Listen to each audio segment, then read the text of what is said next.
Oil? Did people really have to fight over it that much? And they fought over it so fiercely too. The answer is absolutely. Because oil is a resource with real economic value. And let me tell you, the oil industry has been ruthless, brutal, and cold-blooded since way back at the very roots of the oil business. In this video, I, Sai, will tell you the story of John D. Rockefeller. He was the richest person in the history of the planet after adjusting for inflation. And he got that rich from the oil industry. Let me tell you, John D. Rockefeller's business methods were ruthless, cold-blooded, and downright savage, at least in the business sense. If you were his competitor, John would basically ask, do you want to work together peacefully, or do you want to disappear from the industry altogether? So you get to make a choice. In this video, I'm going to share with you each and every specific strategy that made John D. Rockefeller the very first king of the oil empire. If you'd like to support the information and strategies about how John D. Rockefeller became the king of oil, you can do so by scanning this QR code to support the Sai Money Monster channel. Your support helps us create even more high-quality and informative content. And it's super easy to support my channel. Just hit like to share, leave a comment to chat and interact, and most importantly, what is it again? That's right, have you done it yet? Please hit subscribe. Just one click from each of you is enough, so next time I upload a video, we'll get to see each other again.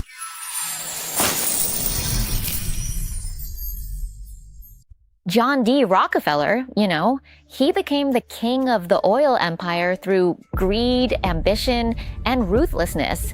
Basically, everything we say a businessman shouldn't do, John did it all. But before he became the richest man on the planet, back in 1839, John was once just a newborn baby.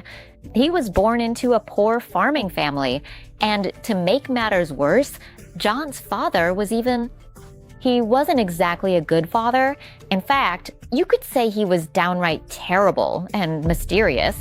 He even had the nickname Devil Bill, or Bill III. Devil, or his full name, William Rockefeller, was actually a farmer who did everything except farm. He was an athlete, a magician, a hunter, a hypnotist, and a con artist. He even had fake names, like Dr. Williams Livingston. He used those fake names to scam people, like selling fake medicine, stuff that was useless to desperate folks. Because of this, little John had to work to support his family. He went to school while working, taking care of his mother and siblings at the same time. John even raised chickens so he could collect their eggs and sell them to earn money for the family. That was a really tough life for a kid. And as John got a bit older, around 6 or 7 years old, he started selling. Once they started making some money and the family was able to get by, John's father caused more trouble. He got involved in some kind of sexual assault against a woman, which forced the Rockefeller family to pack up and move to escape the situation. But that wasn't all. John's father also used the alias Dr. Williams Livingston to trick another woman into marrying him. This woman had no idea that William, who was actually John's father, already had a family with John and his mother. Right? And he even had 6 more kids with her. John's mother had no idea when his father secretly remarried. Let me tell you, when she found out, it was a huge scandal. Basically, John's father just had John and then barely raised him at all. He left John and his mother to fend for themselves. John's mother had to work really hard, and John had to work to support his mom and his 6 younger siblings. At 16, John had to drop out of school to work. Since he didn't finish school at 16 and had to go out and look for a job, nobody was really interested in hiring him because at that age, there really wasn't much a kid could do. People would just tell him not to even bother applying for jobs and stuff like that. He was looked down on and rejected from a lot of places. Until September 26, 1855, that's the day John marked as a special day in his life, a day to celebrate. He called it his job day, the first day he ever got a job. At 16, when John finally got work, he learned how to deal with suppliers, how to work, and how to take care of things. It was his first time working in a real business. That first year, John didn't make much money, just $50 a year, which came out to about 50 cents a day. But because John was talented and hardworking, the next year he managed to increase his earnings from $50 to $300. Back then, $300 was enough to start supporting his family. However, due to the economic downturn at the time, the company John worked for ended up shutting down. And that's when it was time for John D. Rockefeller to go out and start his own company. While John was working at his first job, he met Maurice Clark, a 28-year-old chemist who was 10 years older than John. But Maurice saw that John, even though he was just 18, was really skilled at accounting. So Maurice invited John to become his business partner in a food and grain trading company called Clark and Rockefeller. The two of them became partners, right? They went out to find customers themselves, and the business grew. It did grow, but not by much. That was until the American Civil War broke out. At that time, John almost had to stop doing business because he was drafted into the army. But since he had already started his business, he used money to solve the problem. He paid $300 for someone else to take his place in the draft so he could stay and run the business. During the Civil War, food prices skyrocketed, which allowed Clark and Rockefeller's business to grow fourfold almost overnight. That was in the year. In 1862, John and Morris were able to make a profit of $10,007 overnight. If you convert that to today's money, that's about $500,000 in just one night, or around 17.5 million baht. That was a huge amount of money for young John, who was only 23 years old at the time. After that, he started to look into the oil business. Back then, in 1859, oil was extremely expensive. If you wanted oil, you had to go out and hunt whales, kill whales in the ocean, and use their fat to light lamps. No wonder it was so expensive. They almost drove whales to extinction. That was until someone discovered that, hey, you don't have to hunt whales anymore. Oil can be drilled from underground, and it's much cheaper that way. So everyone knew there was oil underground, and people started making a ton of profit from oil. So much that oil even got the nickname black gold. At that time, John met Samuel Andrews, who was looking for investors to build a crude oil refinery in Cleveland. John saw this and thought, hey, this is interesting. John and Maurice had just made a profit of $10,007, right? So they decided to let Andrews borrow $4,000 to build the oil refinery. And it turned out that the refinery was insanely successful. The oil products sold like crazy. Refining and selling oil became the most profitable part of John and Maurice's business. Since it was making so much money, John and Maurice started talking like, hey, what should we do? Should we stop selling food and grains? They decided to focus on oil instead, so they went all in on the oil business, sold off their food and grain business, just dropped it. And the oil business, well, it was smooth sailing, just like you'd expect from selling oil. Because oil is a commodity, right? When there's a lot of oil being discovered, the price isn't high. But when people start worrying that oil is running out, the price shoots up. That's why at that time, when they started drilling for oil, back then, oil prices could swing from just 10 cents up to $14, just like that. It was totally normal. And it was also normal for business owners to not be able to handle it. I mean, who could deal with a business that swings that wildly? And what was even harder to handle was that sometimes they'd say, hey, we just found oil. And then in no time, it'd be gone again. So whoever could stick around did. Whoever could handle the risk, let them handle it. But as for John's longtime business partner, he was just like, no, I'm out. I can't take this much risk. So he sold all his shares to John for $72,500, which in today's money is about $1.35 million or so. That's a pretty big sum, but okay. After that, John became the sole owner, John D. Rockefeller, all by himself. He stayed in the oil business, and things just spun around 360 degrees. But honestly, the volatility in the oil industry didn't faze John V at all. He was totally unfazed. Now, in the next part, we'll start getting into John's business strategies in the oil industry. This is the part where he really crushes the competition and buries them.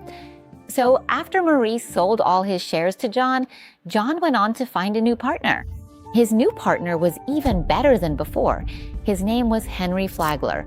John and Henry were a perfect match as business partners because they were both relentless go-getters who weren't interested in making just a little money. They were both determined to build an empire. So the two of them teamed up to create a company called Standard Oil. And when I say Henry Flagler was an even better partner, it's because Henry was the one who sparked the oil industry in the United States.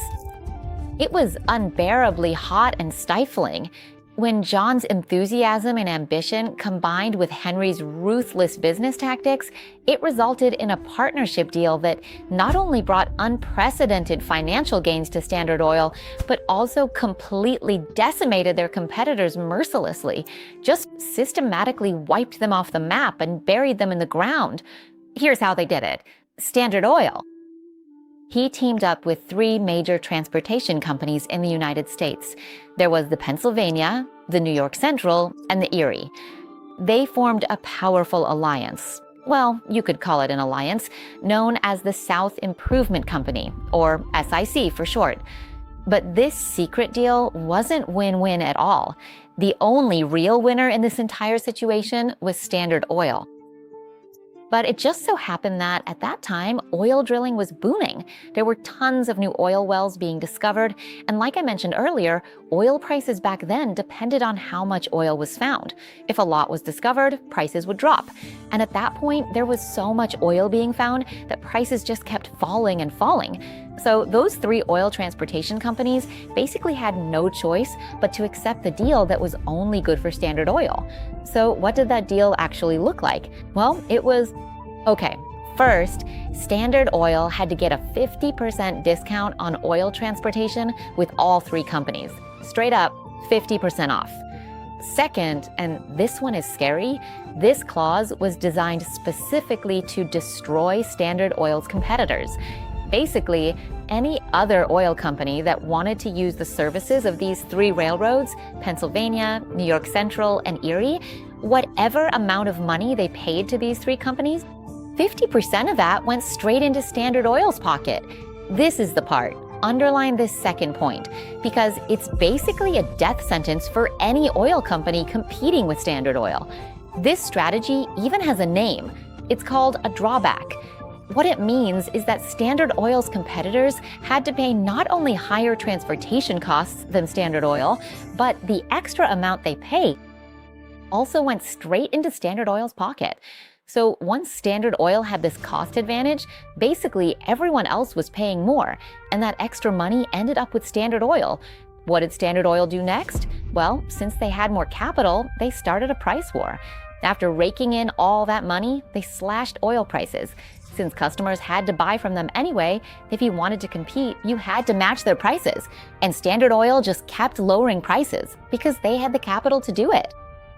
They used this method of transporting oil from those companies until their competitors just couldn't keep up with the price cuts and went under.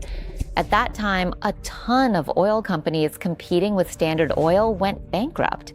And in the SIC deal, Standard Oil even forced the three railroad oil transport companies to provide them with detailed information about every single oil company that was competing with Standard Oil.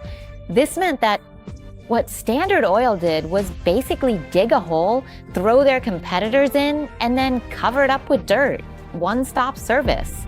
The ruthless business tactics of John D Rockefeller and Henry Flagler. Once John managed to get rid of a number of rival oil companies, what he did next was, since there were fewer competitors, if you really want to be the richest, you have to monopolize the market. That's how it led to what people called the Cleveland Massacre. After Standard Oil eliminated its competitors and started monopolizing the market, what Standard Oil did was they weren't just ruthless to their competitors, they were ruthless to their customers and the public too.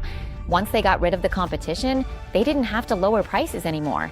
They made back all the money they lost from slashing prices to kill off others by doubling the price of oil on the public. That's exactly what they did. Overnight, this made the public really dislike Standard Oil. People took to the streets to protest, they tore up Pennsylvania's railroad tracks, and this caused the SIC alliance deal to be dissolved. After that, John didn't seem to face any consequences. Since this secret underground plan didn't work, John said, well, let's try doing it out in the open. He took advantage of this situation. Because he was seen as ruthless, thanks to the media coverage, like, wow, John made the SIC deal in such a cutthroat way, killing off his competitors right in the middle of the market, he actually used this reputation to his advantage. He leveraged the fear that the media had created around him to negotiate with the remaining oil companies. John went and talked directly to 26 oil refineries in Cleveland, asking them this question. Are you gonna join us peacefully or disappear from the business altogether? Take your pick, but honestly, there aren't many options. I mean, who would choose to vanish, right? But John's offer to join us peacefully wasn't all that great either, because the deal he gave the oil refineries was to buy them out at really low prices. Still, John was pretty successful. He managed to close these deals in just 6 weeks. He managed to buy out 22 out of the 26 companies in Cleveland, totally wiped them out. No wonder they called it the Cleveland Massacre, right? But it didn't end there. After John had basically taken over all the oil refineries in Cleveland, well, not every single one, but almost, things started to get bloody. Companies kept going under one after another during the economic crisis in the United States. This was what they called Black Thursday. On September 18, 1873, the United States entered a recession that lasted as long as 6 years. So everyone doing business in Cleveland, oil refinery owners, drillers, miners, transporters, started to fear for their fate, which was likely bankruptcy. This became yet another opportunity for John. He went on to buy out all the remaining companies, clearing them out completely. John launched a campaign called the National Acquisition Campaign. John was absolutely determined to win. He made it clear that he was going to win this campaign by a landslide with no chance of losing. Besides the fact that the timing was perfect, with the economic crisis already happening in the United States and everyone already afraid of going bankrupt, John went even further. He started buying up everything. He bought up all the oil refining machinery, bought all the oil tanks. Basically, even if his competitors could produce oil, they couldn't refine it. And even if they could refine it using old equipment, they wouldn't have enough storage tanks for the oil. John also made deals with the railroads, the ones that transported oil, so that those railroads wouldn't ship oil at normal prices. Sure, they could ship it, but only at high prices, just like John had done before. He told the railroad companies that he raised the transportation fees, and the extra charges would go to him, raising them so high that those oil companies just couldn't survive. Eventually, they'd have no choice but to sell their companies to him, Standard Oil, at a price he dictated. By this point in his business, John was ruthless. He planned to take it all. Anything in the supply chain, anything at the source of production, he wanted to own it all. Until one day, John D. Rockefeller started wanting to get into the steel industry. At that time, steel was dominated by Andrew Carnegie, who was also a billionaire. The two of them were always at odds with each other. Do you know why? Because Andrew Carnegie had a mentor who had taught him since he was young, a senior executive in Pennsylvania, actually, at a major railroad company. And John D. Rockefeller was involved with that railroad too, so Andrew held quite a grudge against John D. Rockefeller. At first, that's how it was, but over time, the steel tycoon Andrew Carnegie and the oil tycoon John D. Rockefeller kept talking things over, and eventually, they decided to put out their feud with money, and they ended up working together in business. Everyone was shocked that these two tycoons who had been fierce rivals suddenly decided, hey, let's join forces and make money together. So Andrew Carnegie decided to sell part of Carnegie Steel to John. John agreed, saying, all right, then I won't build a competing steel company, we'll be partners. This deal made a massive amount of money, so much that even Wall Street was stunned. By the way, I'll write another story about Andrew Carnegie to share with you later, but in the end, Andrew Carnegie's steel empire ended up in the hands of J.P. Morgan, the guy who became the founding father of America's banking empire. It's such a fascinating story. I'll write all about it soon, so if you want to hear more, leave a comment. We've talked about the oil empire, the steel empire, and now the banking empire. So how do we know so much about John D. Rockefeller? Well, it's because John made a lot of enemies. He had a ton of enemies, a whole long list. Then, one day, a journalist named Ida Tarbell came along. Her father was one of the people who went bankrupt and lost everything because of John D. Rockefeller's business practices. So she decided to expose John's business methods, publishing a series of articles every week. This series didn't just reveal how ruthless John's business tactics were. She also exposed the life story of John's father, revealing that he wasn't a good person. He was a con artist who scammed people, and on top of that, he was married twice. John was shocked because he had never known about this before. It was only after this journalist wrote about his life that John found out. As the journalist kept publishing more and more of these exposés, it really stirred things up. Society became aware, and eventually, the government started to see that John's business practices were what you'd call a ruthless monopoly. And so Standard Oil came under attack from the government during President Roosevelt's administration. The federal government filed a lawsuit against Standard Oil, the biggest case in history at the time.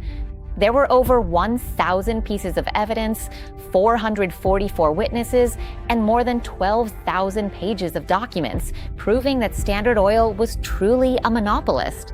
And on May 15, 1911, after being found guilty of the charges, the government ordered Standard Oil to be dissolved. They broke up its structure into many small independent companies. As a result, Standard Oil was split up into 34 smaller companies, all of which were listed on the stock market. What happened next was that Standard Oil was broken apart. But that didn't mean it went bankrupt. As soon as those smaller Standard Oil companies hit the stock market, investors rushed to buy up shares of these little spin-offs. Their value ended up tripling. Let me tell you, John, who had already been rich from the oil business, was already wealthy, but he wasn't the richest person in the world, at least not until Standard Oil was broken up into smaller companies and people started buying up those shares. When the stock grew that much, it made him. John ended up becoming the richest billionaire in the history of the planet. And those smaller companies that got split off, you can clearly see them today. They turned into some of the world's biggest oil companies, like Chevron, Exxon, Mobil, BP, and Marathon Petroleum. That's how they all got insanely rich.